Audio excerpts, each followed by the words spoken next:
Hello, Soundies. Welcome to today's Sound for Video session. It's the 31st of December, 2023, last one for this year. It's great to have you all here. Hope you're doing well. Hope you've had an opportunity to make some great sound this year. I just realized this was in the, in the frame. My mistake. That's my sound bag there. Today we're using a little bit of a different setup. This is the time we're going to take a step back and talk about Dante a little bit. There was a comment earlier. I'm just going to leave that there. I apologize. But one of the very first comments left is not just Dante, but open source AES 64. There are other things other than Dante. Today we're going to talk about specifically Dante. Maybe we can circle back and talk about some of the others another time. I got a chance today. I saw you were here earlier, Audio Buff. Audio Buff sent over a little video from his YouTube channel of a production they put on at their church. And wow, really, really great work. So if you haven't seen that, I would definitely check it out over on Audio Buff's YouTube channel. Really, really good stuff. Nice work there, Jude. Also, let's go to our agenda here real quick, and I'll just kind of walk through that just so I don't get off track here. First of all, this is a workshop. We're going to, I've prepared a little bit here, and we are using Dante. You're hearing Dante audio that's come over a Dante network right now. And we'll talk about that in a lot more detail here and what devices I'm using and exactly what you're hearing. Next week on the live stream, we'll have a special guest, Mr. Matt Ruff. I don't know, is Matt here? Have you seen him in the chat today? No, not yet. Okay, so maybe he's here, maybe he's not here today yet. But he is planning to join us next week and tell us a little bit about some stories from his career working in sound professionally.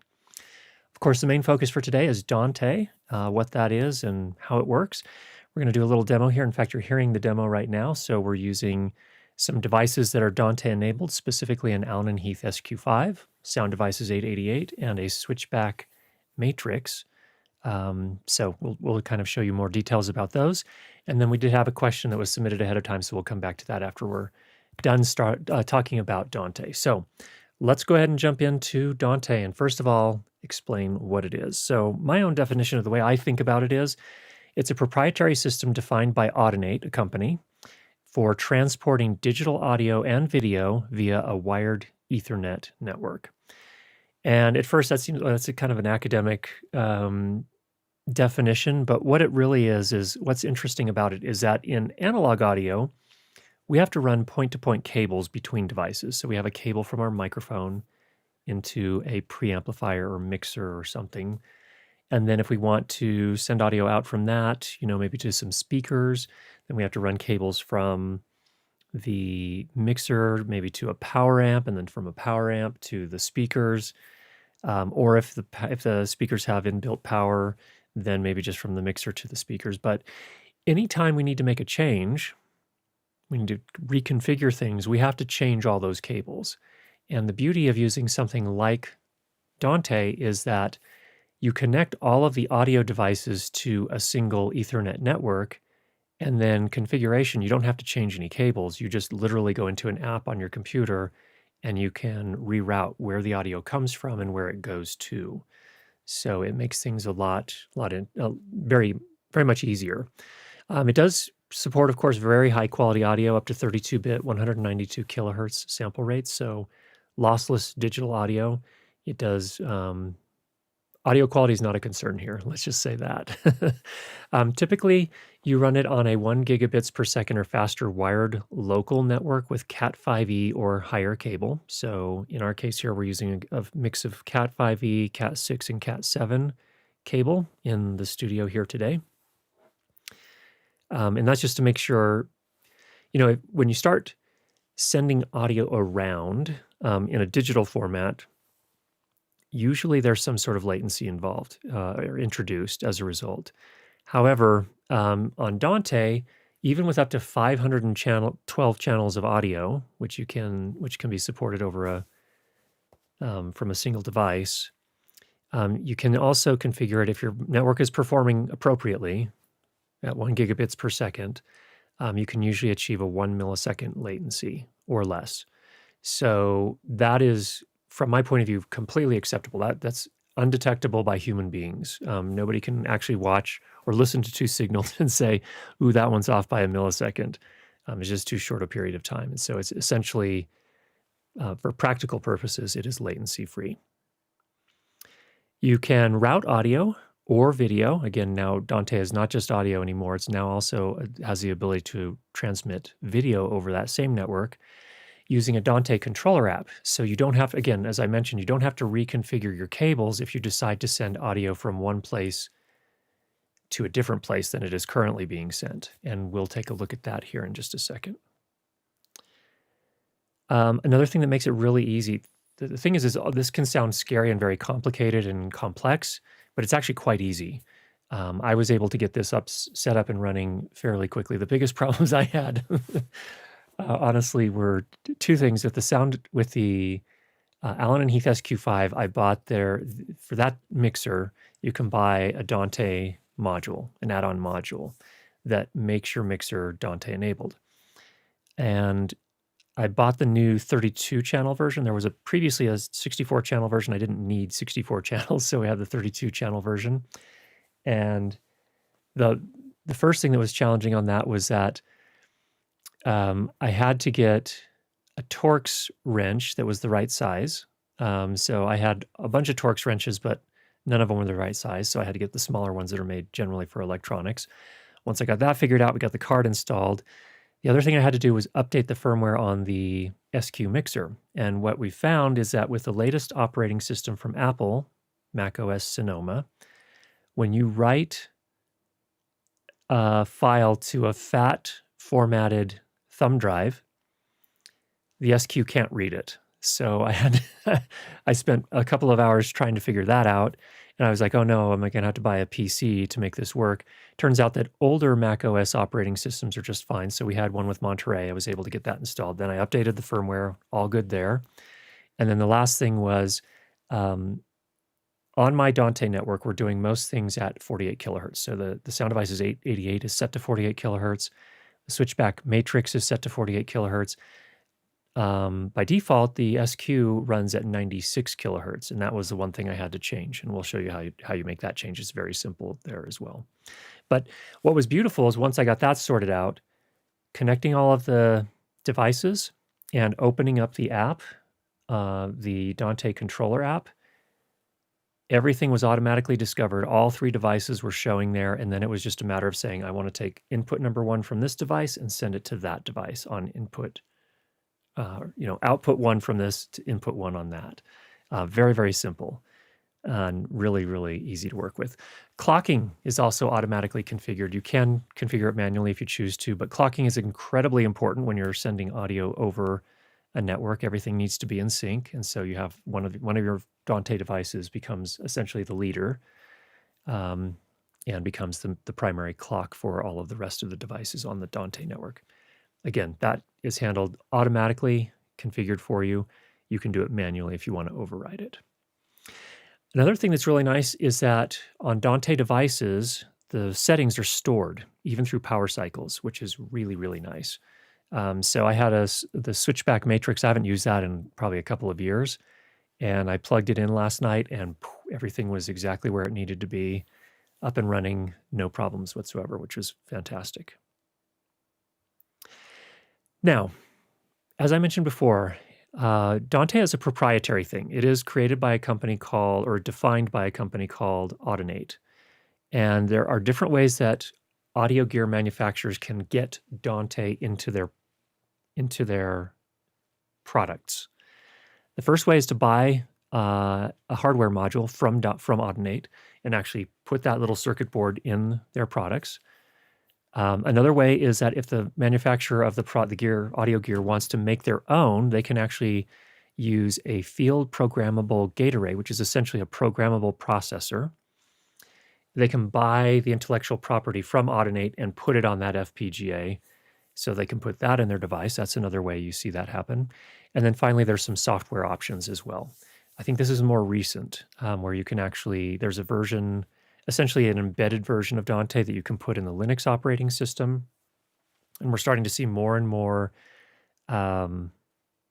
products that are, like, for example, the Mackie DLZ. I'm not sure which operating system that's running for certain, But the Rodecaster Pro 2 is actually running Linux. So in theory, they could actually integrate that into the Rodecaster Pro. There'd be a cost involved, and I think that's perhaps why we haven't seen it yet, but it should be possible. It may have to do also with the processing power the device has, but those are the main ways that you get it in there. So it's not, just to be clear, Dante is not open source. It's not free. There is some licensing involved. So for the manufacturers to include Dante in their products, there is some cost for them. And that's part of the reason you don't see it on every single product out there, because if you're trying to make a product for the consumer market where they're very, very, very price sensitive, they're probably not going to be using Dante anyway, and they're not going to want to pay the extra cost involved with including this on there. So just kind of put that into context. Now, there are obviously a lot of audio devices that we all use every day that are not Dante enabled, but there are other ways to get non-Dante devices onto a Dante network. And let's go ahead and switch over to the Mac here real quick, Danny. And there are a variety of what they call AVIO adapters. So the idea here is that you can use one of these adapters here to get your non-Dante enabled audio onto a Dante network. So for example, if you want to get Bluetooth audio onto a network, there's an option for that. If you want to get a computer or a phone onto a Dante network, there's a USB-C I/O adapter. If you want to bring audio from a non-Dante enabled mixer, you can do that here with the Dante analog input. If you want to get, there's also an analog output. So if you want to get audio off of your Dante network over to non-Dante enabled, maybe speakers or whatever, you could do that. And then there's also a digital AES-3 adapter as well. So a lot of different options there for the devices that are not natively.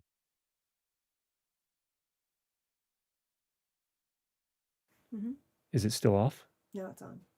Oh no, we just may have had an issue. You may have just heard a blip. Okay, let's go back to the agenda here, or the slides. Where do you typically see Dante? You almost always see it, usually, to be honest, in bigger venues. So you're going to see it in big houses of worship, arenas, stadiums, recording studios, conference centers, universities, so on and so forth. So that's typically where you're going to see it. Why do we all care? Well, someday you may actually be working on a job for one of the in a venue like that, and so understanding how this works is a good thing. Going back over to the Mac, you can learn Dante. I am actually Dante level 1 certified, but I did that a while ago. They've actually updated it, and I haven't gone back and done the newer version yet. When I Dante certified, it was pure audio, but now they've added the video capabilities as well. But there are Dante certification things online, so you can actually sign up. I believe they're free. They were free. I think they still are free. So there are different levels. There's level 1, 2, and 3 certification, plus a few of electives like a Dante Domain Manager Administration course, an AV elective. But I would actually recommend, for those of you that are curious and want to get into this, and I don't think for level 1, I don't think I had any Dante gear when I did the certification, so I don't think it's technically necessary. But level 1 is definitely worth your time. I think it took a few hours. There was some coursework, and then there's an exam at the end that you have to pass. But in any case, it's definitely worth taking a look at. All right, let's switch on back to the slides here. Obviously, as I mentioned before, Dante is not just audio anymore. It's now also video over Ethernet. We're not going to cover that today, and we're not doing that today, but that's another thing to keep in mind as well. You can actually send video over Dante as well in a variety of different formats. So typically it's compressed video, so it's going to be H.264 or H.265. Cool. All right, so let's take a step back here and let's switch on over to, well, let me actually tell you about our setup today. Audio's all good still? Okay, Danny's giving me a thumbs up, all right. So today I have my Earthworks Ethos microphone, you can see right here. This is actually routed into my Allen & Heath SQ5, which is sitting behind me over here. In fact, we'll do a little tour here. Why don't we switch over to the other camera? Let me get this powered on. Okay, Oh, so that's the overhead camera. okay. Okay, so right behind me here, we have the SQ5. So this is our mixer here, and you can see we're getting level as I talk. I'm a little off axis here, but as I talk here, you're seeing audio on the levels there. And then the audio is routed out of this via Dante over here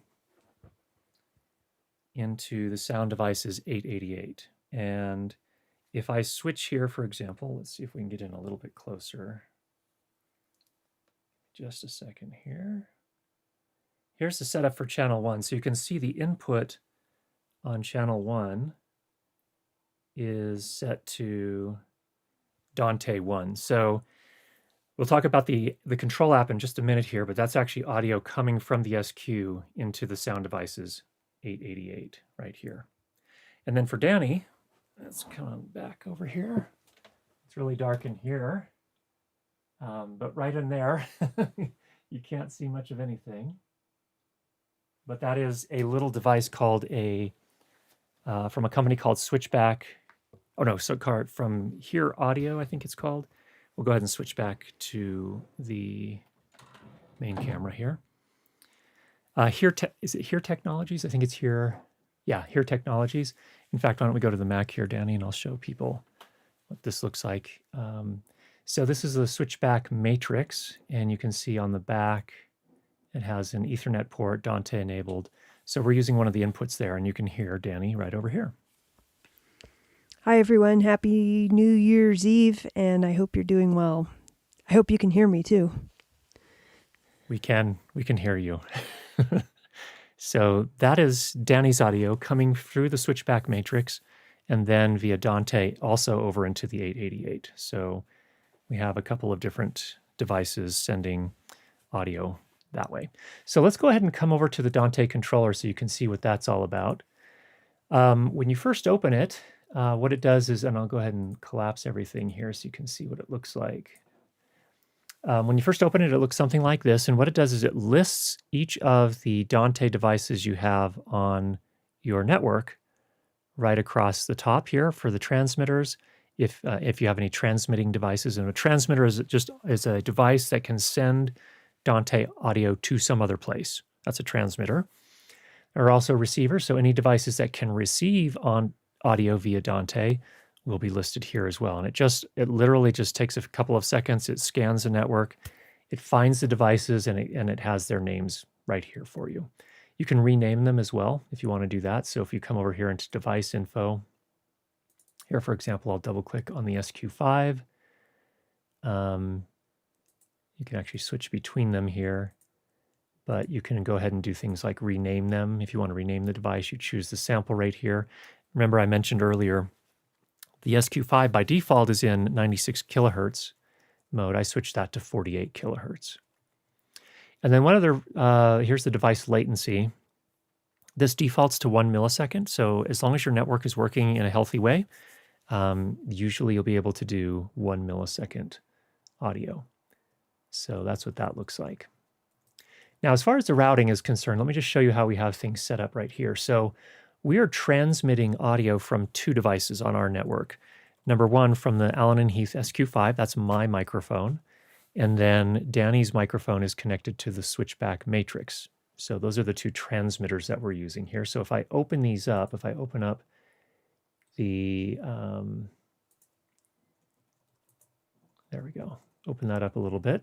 You can see from the Allen & Heath, we have channel 1, which is being sent to the sound devices, 888 channel 1. And then likewise over here for the Switchback Matrix, we'll open that up. Channel number 1 on the Switchback Matrix is being sent to channel 2 on the sound devices 888. So over here on the 888, I can use the faders to control the audio coming from the remote devices from the Switchback Matrix and from the Allen & Heath SQ5, which is pretty nice. So again, I can bring in audio from a variety of different sources. All right, let's pause here and come back to the main camera, and let's go to the chat and see what we have going on in the chat as far as questions or thoughts or concerns or anything else along those lines. Do you want the firmware comment? Sure. Okay, Christopher says, I'm guessing from the thumbnail you got the SQ Dante 32 module. Yes, that's correct. You should check it is on 1.0.2 firmware and update if not. Thank you for that. I will do that after the stream. It is actually on version 1.0.1. So I'll need to look into how to do that. I believe you can actually do that, if I'm not mistaken, from the Dante controller app. I think there's an update capability.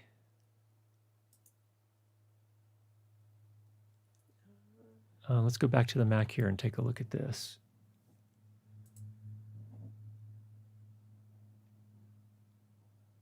Okay.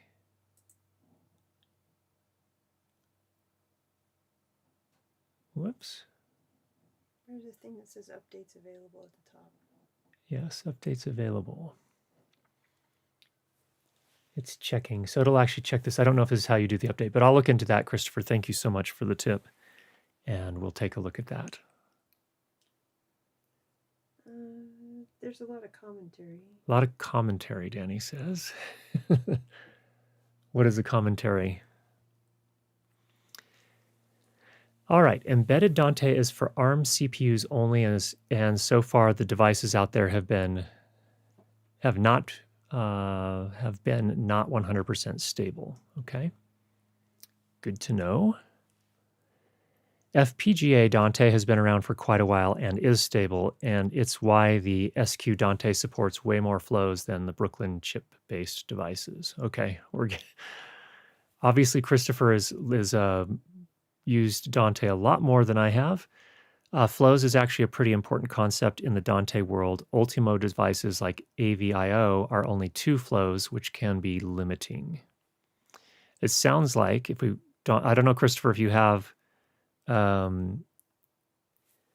any sort of teaching on Dante for deeper, if you want to dive in more, but it sounds like Christopher has a lot of Dante knowledge if you have a really detailed question. My experience with Dante is fairly limited, but again, with the certification, I have enough knowledge to get up and running, and that's where we're at. Matt Ruff says, see, I'm clueless about Dante because one of my best friends, fellow church tech, was a Dante expert, and it was just easier to call him. Yeah, I mean, I think there comes a point in your career, maybe that makes more sense. If you are relatively earlier in your career or at the height of your career, it probably does make sense at this point to at least get that level 1 certification. And that way you can, even if you do rely on someone else to do the bulk of the work or the focus on the Dante work, at least being able to understand it is really helpful. You have firmware updates likely for the Matrix. See the orange star on the Dante updater button at the top. Yeah, that's what we're going to go ahead and dive into that after the stream here.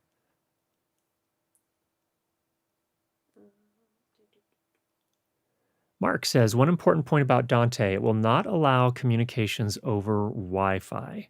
Hardwired Ethernet only, but the Dante controller does work on Wi-Fi as long as it's on the same network. Thanks for that clarification, Mark. Yeah, it's definitely something that we did technically put that in our definitions earlier, but yeah, this is not for use over Wi-Fi. So if you're thinking, oh, I can do this all over Wi-Fi, the problem with Wi-Fi is that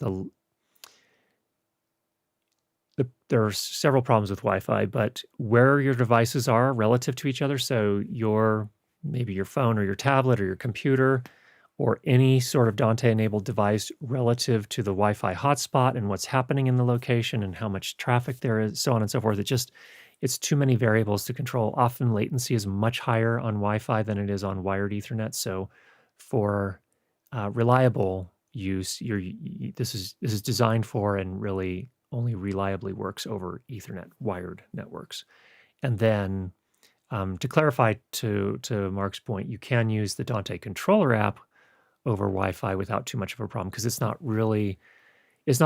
just doing configuration is all it's doing. It's not like a hub. It's not like all the audio has to pass through that app at all. All it's doing is going and talking to the devices out on the Dante network and configuring them, changing their settings and helping them to communicate with each other. All right. Robert says, thank you for the Zoom F6 deep dive. It was great. I'm so glad that was helpful, Robert. Thank you for the request. That was your request originally, I believe, and happy we got to cover that a couple weeks ago. And then for updating, I think, Christopher, here you're talking about you need to go to the IP address of the SQ Dante 32 card in a web browser. Okay, cool. We can do that. Somebody wants you to do it live, but Uh, I don't recommend that. You might completely lose this. Hey, Curtis, Happy New Year to you and your family. Many people strongly recommend to run Dante signal on a different network other than other IP signals like NDI. What are your thoughts about it? Yeah, you need to keep your network. If you're doing some sort of mission critical thing, like running a show professionally, then yeah, you're not going to just want to use a network that's also being used by hundreds of other people in an office, for example. You should have a dedicated network for the Dante and or the NDI. One thing, okay, we'll come back to that. Do you use the virtual sound card software for Dante very much? No, in fact, back when I was doing the certification, I couldn't get it running on my Mac for whatever reason. The virtual sound card app is interesting because it essentially makes your computer a place that can be a receiver. So the computer is a receiver for other Dante sources. But I was not able to get it working. So no, I don't typically use it. But it seems like, conceptually, it's an amazing thing. You turn your computer into a Dante receiver. What would be the advantage of Dante over NDI from a technical perspective? Again, I want to be clear here. It's a great question, Red Frame Tech. I am not a Dante expert. I just want to introduce people to the concept of Dante. Dante versus NDI versus AES 64 versus any other things that are available out there. What I can say, historically, Dante was originally focused on audio over network, whereas NDI was focused on video over network. And obviously, as they did video, they had to bring audio as well. I haven't dug deeply into NDI to know if it has the same capabilities that Dante has as far as audio is concerned. You can do the routing. I think it works a little bit differently. The only experience I have directly with NDI is using the Mackie DLZ to send in audio via NDI from the Mackie to a computer. That's the extent of and then we use it in our studio at work a little bit to send the teleprompter screen over to the presenter's computer monitor as well. So what happens is the presenter is looking into the teleprompter. Every once in a while, they look off to their screen, and on their screen, we also have a version of the teleprompter, and we use NDI to get it from the teleprompter computer over to the presenter's screen as well. So we're using a very, very lightweight way. I don't know technically if one is preferable over the other, but the trick is my sense is that Audinate with Dante has a massive head start over NDI as far as high channel count audio and everything there, and its install base in lots of devices. Whereas NDI, you're typically going to find those in things like PTZ cameras and things like that. You can use it, of course, on your computer as well to send video around, but I don't have a good understanding of what all of the audio capabilities of NDI are. So I don't know from a technical standpoint if one is superior to the other, but I think to a large extent it depends on what devices you're using and what your end goal is. All right, Ward, I've implemented mixed Dante and AES 67 devices on a single network without problems. The Dante devices were from a variety of manufacturers, and the AES 67 devices were from QSC. Okay.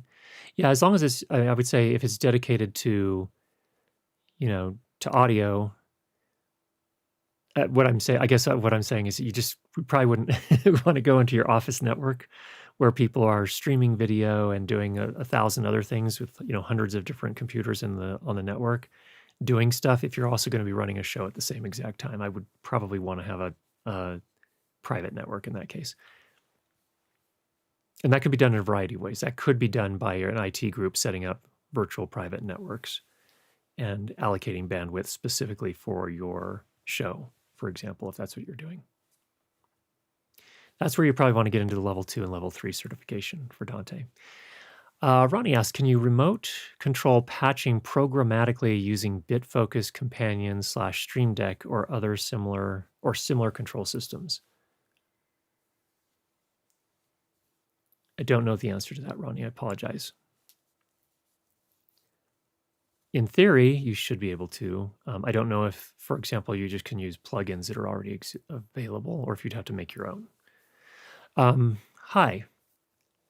How for Zoom R4 is good instead of F6 for videos? Okay, so first of all, let's get some context here. Let's pull up, don't go here yet, but let me just look here.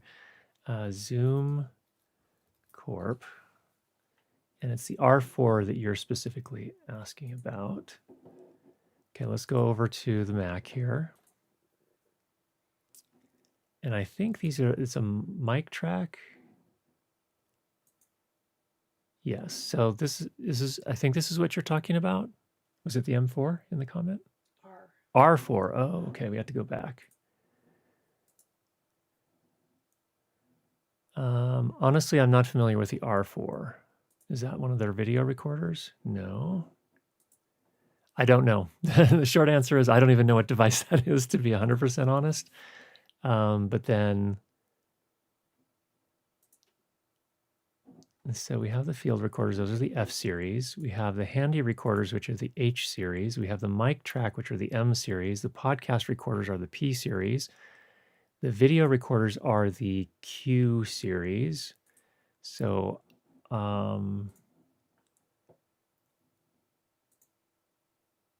the U series for the audio interfaces, I really don't know. I apologize.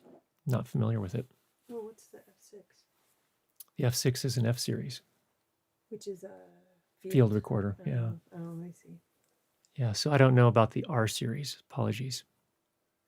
Oh. Zoom R4 multi-track 32-bit float recorder. Okay. Yeah, I haven't used it, so I don't know anything about it. I don't know if it has inputs or if you just use the included or built-in microphones.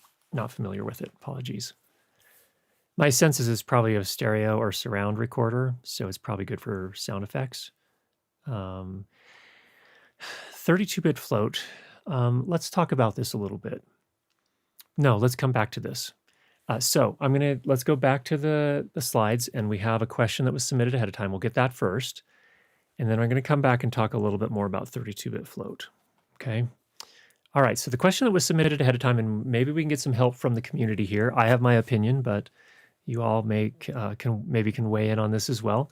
Lewin asks, I currently own the Sennheiser EW 512P G4 wireless system. I was shooting some stuff for TV on Friday, and apparently I've lost the transmitter. Looking to get a replacement. Should I get the transmitter replacement or possibly just go with the EWDP system? These days I tend to record a lot of audio straight to camera, but sometimes I do jobs where I utilize my MixPre 6 too. I would ask Lewin a question of you first, which is, are you happy with your G4 system? If you're getting the results that you like, you know how to use it, I would stick with it. My sense is that the G4 system can actually transmit a little bit farther based on my tests with the EWDP system. I like the EWDP system, but when I went outdoors, it seemed to fall apart pretty quickly because it has a relatively low output. And that's kind of really like a serious stress test for those kind of systems. For digital systems in particular tend to struggle there, at least first generation digital systems. And unless the G4 is not supplying what you need, is not working well for you, I would probably just buy a replacement G4. That's my take. But I'd love to hear what others in the community have to say. EWDP was actually it was almost like on fire sale. It seemed like over the holiday, I noticed they were selling it instead of I can't remember, the original price was $700 or something for a single channel. They were selling it for $370 or something. So I don't know if they're having trouble selling it. I don't know what the deal is, but yeah, if you're happy with the G4, I'd just replace the G4. That's what I'd do. Okay, let's come back and check in with the chat, and then we're going to talk about 32-bit float and some other, talk about some other things that we may see in 2024. So first from Daniel, Dante's audio routing is a key feature. One transmitter can be configured to send to many receivers, either in unicast, one-to-one, or multicast, being careful not to go over the maximum flows per device. So yeah, that's one thing that we hadn't even talked about here or demonstrated here, is that you can also send one transmitter to multiple receivers, which is also really, really powerful. Matt says, I did that, just plug the Dante into my IT network. I wore that hat at the church as well. And when I had an issue, my friend came and said no to that. Was my last Dante issue. Yeah. Thanks, Matt. Can't wait to hear more stories next week. Bicky Bickford, Network Gear makes managed switches designed for easy user interface, 4250, 4350 AV line, pre-programmed for Dante, NDI, etc. That is another important thing. So if you're using a consumer grade switch or router, some of them have these sort of green Ethernet things they're trying to do where they don't tell you, they just go into these low power modes, and that messes with things like Dante, NDI, AES. So you'll want to be careful. That's why I would, if you are going to do any sort of Dante work, I would highly recommend you go and take the level 1 certification, because you'll work through all of those details. All right, Ronnie says, important for many new Dante users to know that when patching has been set up, there is no longer need for the Dante controller to be online, as the units know who and how they will be communicating. Yeah, which is really, really powerful. Again, that Dante controller app is really just for configuration. Once you're done configuring, it doesn't need to be running any longer. Okay, here we go. Okay, 32-bit float. I think I saw these at one point. I think it's weird that I don't know where Zoom has them on their website. Like if you go back to the Mac here, I don't know where they put them. We'll type it in. We'll do a R4 search. multi-track. But I mean, I don't understand. So here it is. The little recorder for big ideas. Oh, okay. This is a different one. I haven't seen this one before. This one is designed by musicians. And they designed the R4 to empower musicians to explore big ideas. With a unique dedicated bounce track and 32-bit float recording, R4 is perfect for capturing your most ambitious compositions. Well, the first thought I would have is, okay, if it's made primarily for musicians, it may not be the best fit for filmmaking, but it does have 2 XLR combination inputs, so that's good. It looks like it has these mini faders. That's interesting. It does have some effects, and it looks like it's got probably click tracks or something. Again, largely set up for musicians. I guess it probably wouldn't be my first choice, but I haven't used it, so I don't really know. I can't say. It's interesting that they introduced 32-bit float into a recorder with XLR inputs first for musicians. I think that's honestly, for Zoom, I think that's their primary customer base is musicians. And those of us that record dialogue for film are probably not. We're secondary for them. Looks like there is a built-in microphone as well. It's got a metronome and other sorts of different rhythms, click tracks or something. Every take is saved. It probably can do, my sense is it can probably also overdub. So you can go back to the start of a composition that you're working on and overlay an additional track. Again, not something we typically do for capturing sound for video. So anyway, cool. Okay. That's probably enough of that. So my short version, let's go ahead and switch back over to the main camera here. My short version is that it's really probably, yeah, like Daniel says, it's for musicians, songwriters, and performers. whereas the F6 is definitely made for field recording for video. Also 2 XLRs versus 6. How are the onboard mics on those usually? How are the onboard mics, Danny asks. They're usually... Generic? They're okay. Not amazing. They're usually not very directional. They're usually omnidirectional. A lot of them, I don't know what this one is, but they're usually, those little microphone modules. It's everything in one. They can usually do some processing. They're okay. Again, I think if you're just capturing ideas, It'd probably be good for practicing. probably good for practicing. Yeah, as a musician. Although your phone is probably good for practicing. Though your phone, well, if it overdubs, that's a different thing. That's for actually creating a song, or multi-tracking, as they call it in the DAW world. So, anyway, there are lots of thoughts on that. But that I would say that I would want to look into it a lot more before I would pick that up for field recording. And I think it's priced. If I saw it right, it's $200. So I guess that's why it's probably appealing and worth asking the question, hey, could we use this for production sound? It's only $200. Great. That's how much the H2 was in 2008. Hey, I'm going to put you on mic so you can say that. That's how much the H2 was in 2008. When you got it. Yeah.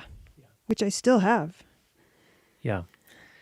So yeah, they're just getting cheaper and cheaper. And that's what Zoom specializes in. They specialize in bringing products to... They say they're for creators, and I think that's a pretty good way to say it.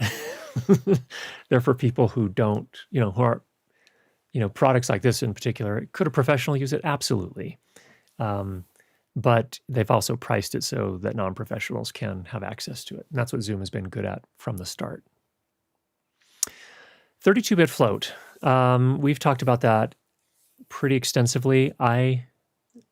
Oh, wait. Danny just told me to stop. Let's catch up here. Oh, we're catching up. Ronnie says, we're using the EW DP and very happy with these. Can be managed by an app on your phone and iPad as well. Like I said, I liked it. It was indoors. It did really, really well. It was outdoors where it started to fall apart. If you're in the wide open and you're going to be working at distance, that's where it was problematic. But otherwise, it was good. DJ Ware, thank you. And Happy New Year to you too.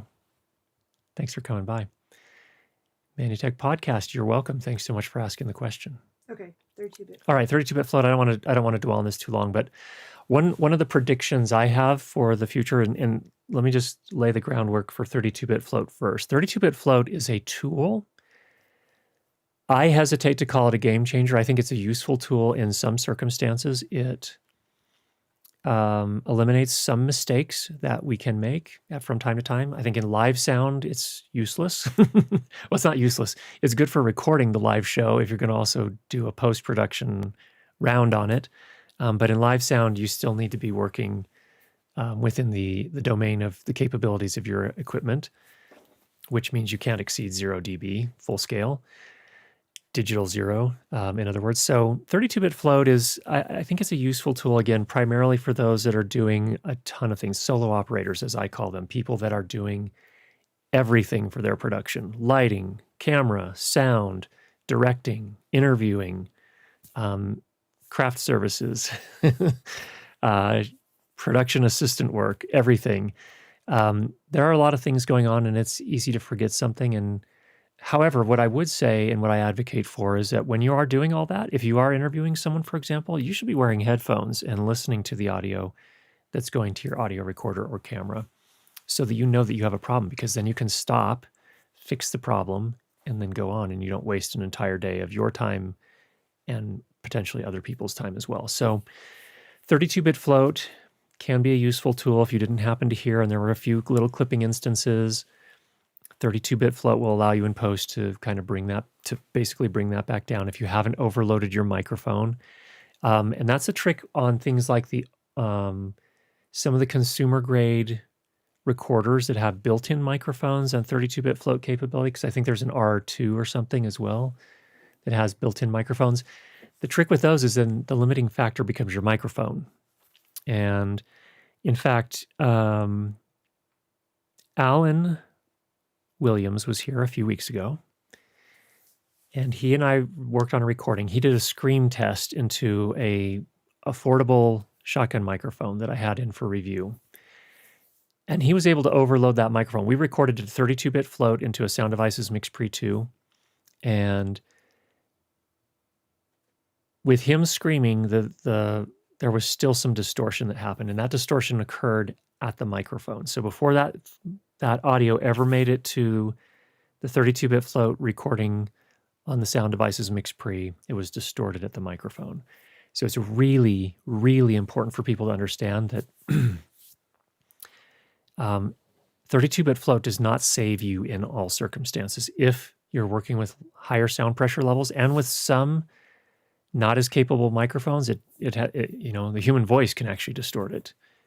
So you have to be careful on those kind of things. I think that's my cautionary tale, or my caution, sharing with those that are new to 32-bit float and think it's like the world has changed. There's nothing ever to worry about again, as far as setting gain is concerned, or trim, and that's not necessarily the case.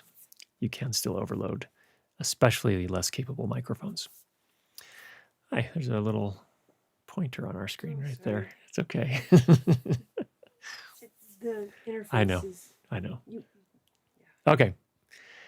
Let's go back out to the chat and see what else we have going there. Because I just put a comment.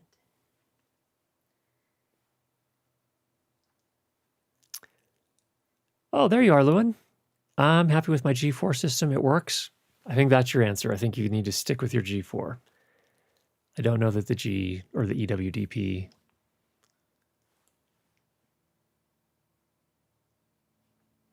Yeah, I don't know that it's better. And they didn't, incidentally, keep in mind, they did not discontinue the G4. The nice thing about the G4 is that it's got a lot of years of technology and experience behind it, so it works. All right, Ted says, for field recorders interested in basic Uchos, they've been in stock for some time on LOM's site. I received mine a few weeks ago, and my Zoom F2. Field recordists. Field recordists? Oh, okay. Got it.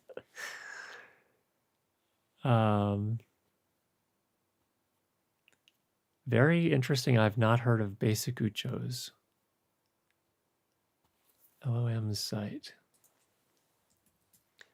LOM basic Uchos. Ucho. Basic Ucho.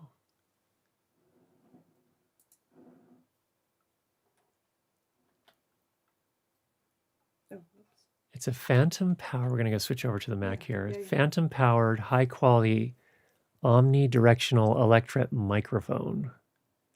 Compared with regular built-in microphones supplied with many recorders, basic Ucho has exceptionally low noise and high sensitivity. It is especially useful for recording delicate sounds and environments. Looks like it comes in. You can get them in a matched pair.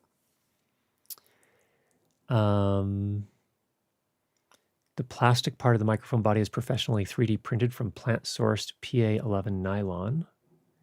Okay, I have a question. Plugs into an XLR connector. Danny has a question. Go ahead. This is an uninformed question, but can you attach a regular microphone to one of those recorders? To like the Zoom R4 or whatever it is. Can you bypass the built-in mic? Typically you can, yeah. It's just a configuration. Yeah, as long as it has an XLR input, you can. So that's interesting. Ted, thank you for that. Let us know how you get on with those. Looks interesting. Ronnie, could you talk about Dante in a timecode scenario where everything needs to be in sync? I have no experience with that, Ronnie. Could you talk about it? It sounds like we have some people on here. Maybe we should have a Dante roundtable in the next few weeks here. Sounds like there's some people that have way more Dante experience than I do.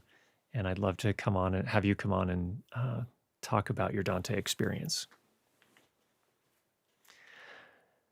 All right. Happy New Year to two of you. It's always helpful to see your streams. Thank you so much.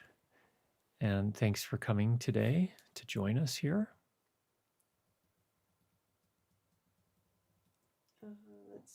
Oh, Okay. Is Deity Theos better than Sennheiser G4? Um,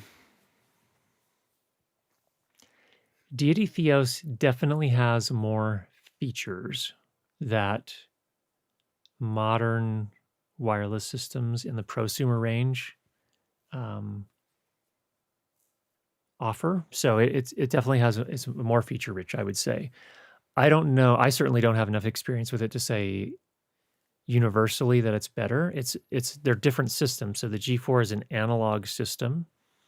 Deity Theos is a digital system. So on the analog systems, they're generally going to use a little bit more. They're going to take up a wider space within the spectrum to transmit a single channel. That's kind of the promise of digital, is that digital can be much higher density. You can have more channels of audio in the same amount of frequency space. But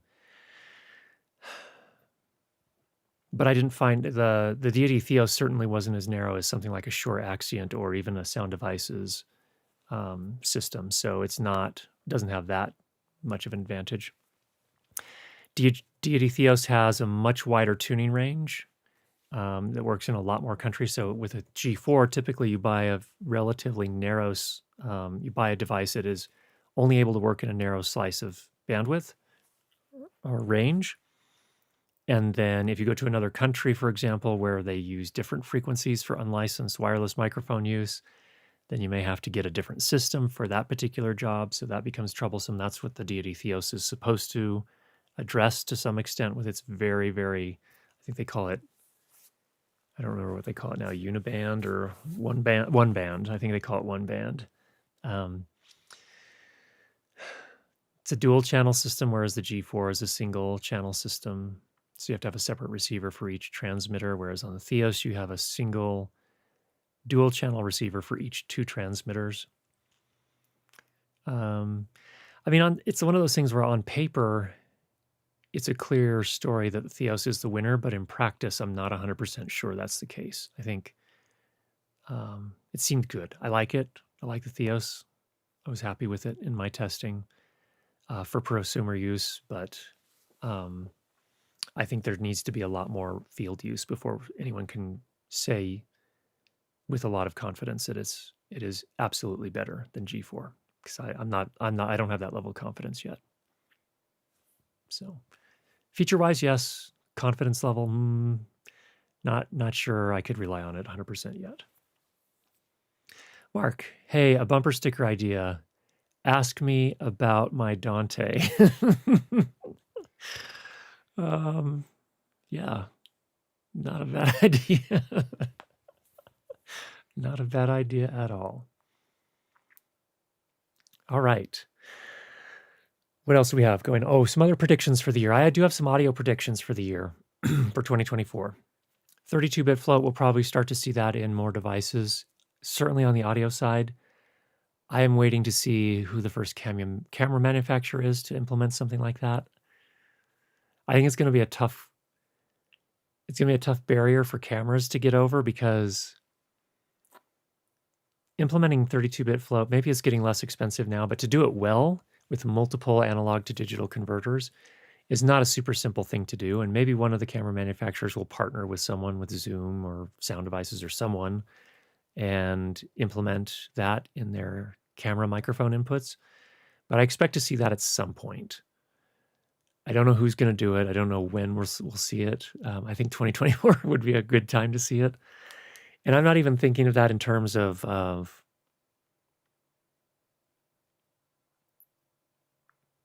I don't know. That's one prediction I have. I think at some point we will probably see something like that. I also think that we're in an interesting time. So we had this pandemic a while back, and during that pandemic, there were a lot of companies that really profited big time, because when people were in lockdowns and everyone wanted a microphone at that point, everyone wanted video equipment, everyone wanted to live stream, and I think some companies consolidated and or kind of tried to get set up really quickly. I think we're going to see some companies disappear here pretty soon because a lot of people are back to normal life again. I think they're the people that were enthusiastic in April of 2020 to live stream may not be as enthusiastic about it now, or they've already bought what they need and they're moving on. So, our market of audio gear is pretty niche. It may be growing some, and certainly at the consumer end, it's growing some, but it seems super saturated now to me in terms of different companies. So I think we're going to see some companies disappear before too much longer. I got some ideas. There was also a great article over at Production Expert. And if you've never been to Production Expert, they have some pretty good stuff, some pretty good newsletters. They had some interesting predictions that I would agree with as well. One was that we'll see more automatic input gain things. So in pretty much most audio interfaces, I think you've seen that. I first saw it with the Audient Evo, where it has you talking to your microphone for 15 seconds or 10 seconds or whatever, and it sets your gain based on that. We'll probably see more of that. Another one, Julian Rogers mentioned that we're probably going to see more Atmos adoption. Pretty much all of the major digital audio workstation apps now support Atmos, Dolby Atmos at some level. And so we'll probably start to see more adoption. Interesting one there. What were the other ones that we saw? Oh, yeah. Another one was a better understanding of AI. 2023 was the year of artificial intelligence, but not really. And let me explain what I mean by that. There was just a lot of hype about artificial intelligence. To my mind, yes, there were some technological advancements in areas that contribute to artificial intelligence. I do still feel like, to a large extent, the marketers took advantage of using that term because a lot of the technologies aren't really at a very technical level. They're not fully artificial intelligence. They're various technologies. So, for example, in the audio denoising realm, we saw 1 million so-called AI noise reduction or similar type plugins. And I think calling them AI is not useful. It's actually, most of them are actually neural network. And neural network is just a statistical model that you use. And it's a very good tool. It's useful. It's an advancement. I'm happy to use them, but I think it is a mistake to call it AI. And also I think for me, the good thing is that the hype around AI has kind of mellowed out some. So there's not quite as much hype. I think now we can get to work using these tools where they're useful. And I think that's good. So those are just a couple of thoughts on things that we're looking at in 2024 from my perspective. So let's go one last time to the chat. Okay, Logician C70 just got a new firmware upgrade again this month. If you haven't updated yet, there are some interesting new features. Thank you for that. I didn't realize there was a new firmware. I'll have to take a look at that. I guess we'll be seeing more USB microphones. That's fine. That's fine by me. I would like to see more hybrid microphones that are both USB and analog with XLR outputs. I think that's a useful one. I would like to ask some companies a few things. Number one, Rode. I would love to see, the merger we saw with Rode and Mackie. Thank you for that, Matt. I would like Rode. I would have a request. I would love to see a better shock mount and pop filter system for the Rode NT1 series. They're way too big, bulky, heavy. I'd like to see that redesigned to be much smaller, much more compact so that I can use that microphone with a full shock mount and pop filter in video. So for Zoom calls and things like that, I think that would be an amazing thing. I'd also love to see the USB port outside of the XLR port. Okay, Danny is pointing at this. Off topic, Curtis, sorry, what do you think of the Rode NTG4 Plus versus the Audio-Technica AT875R? I'm invested going for the voiceover dream, and so it is do or die, at least on the inside. I would probably go for the Audio-Technica. The NTG4 sounds really thin to me. It's not my favorite sounding mic. I would probably go with the Audio-Technica personally, but If you're going to be close miking on them, maybe that's less of a concern. But I found that when booming the NTG4 Plus, it often sounded pretty thin and took quite a bit of EQ to make it sound nice. Ted said, also notable that the Zoom F3 with firmware version 2.0 now supports 32-bit float for the USB interface, which it didn't originally support, and mixing input to mono for webcasting. Good call out, Ted. Both of those were actually two things. At least one, I know for sure the 32-bit float for USB was one thing I called out in my original review. Was it 2 years ago? Whenever that came out, I lost track of time on how long ago that was, but great little recorder. Nice to see those updates. Agree about the NT1 mount. Yes, Rode, please. You are super creative. I know you can produce something better. Some of your competitors do. Look to Lewitt Audio as one example. What are some common challenges or misconceptions new Dante users face when implementing Dante in their audio setups? I think the first one is that they think they can do Wi-Fi. That's the first misconception. Yeah, that's the first one. Also, I think they think that you can do it on just a public network or a network that's also being used for lots of other things. I think that's probably unwise to do if you can avoid it. DJ Ware, totally agree on AI assessment, and some of the 2023 tech was just downright creepy. Yeah, I mean, where the tools are useful, I think that's great. The thing, for example, the language learning models, I find them extraordinarily frustrating. We actually had, this is actually not language learning, but we had somebody who used some AI tools to create some graphics, and we found them. They were a direct ripoff of an advertisement that our company had put together. The company I work for, Webflow. To me, that's not artificial intelligence. That's just scouring everything on the internet and just reusing it. It had modified it so slightly, but it was clearly directly ripped off from our advertisement, the motion graphics work that we had done.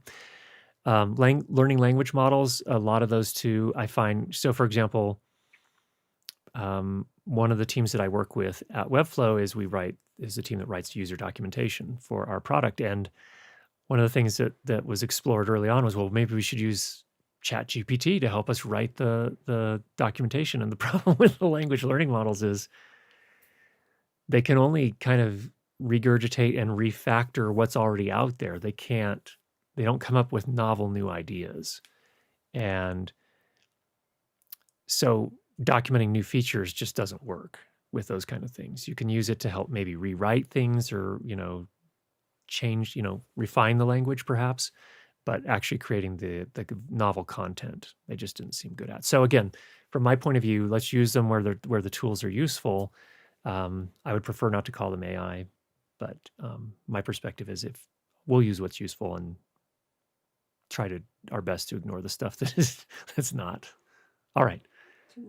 Two more things. Mark, so how come you use the Ethos for your podcast instead of the stick deodorant mic you mentioned in your best of 2023? Good question. The Earthworks Ethos is on this arm. So it stays on this arm, and I haven't taken it off this arm, and I can't remember how long. It works well. It's also a little bit lower profile.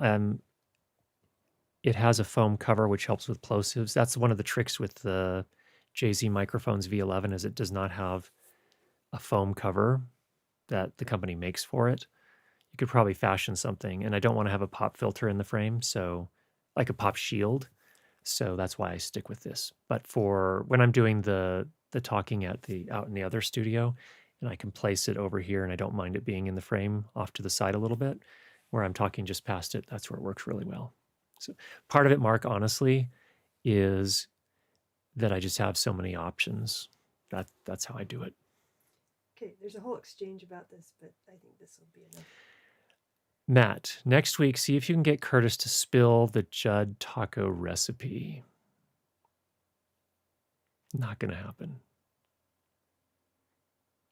Okay, next. That was the last one? That's it. All right, everybody. Oh, no, It's no, been a no. pleasure. Oh, It's Danny, not the it's last not the one. last You have to one. address this one. Pincer has a companion, indeed. So Emma thought that Pincer needed a new friend, and so Pincer does have a new friend. We think that this is Bluey the lobster. Bluey is Pincer's new companion and has taken their new spot right here next to Pincer. So there we go. All right, everybody, get out there this week, make some great sound, and we will talk to you again next week. Take care, everybody.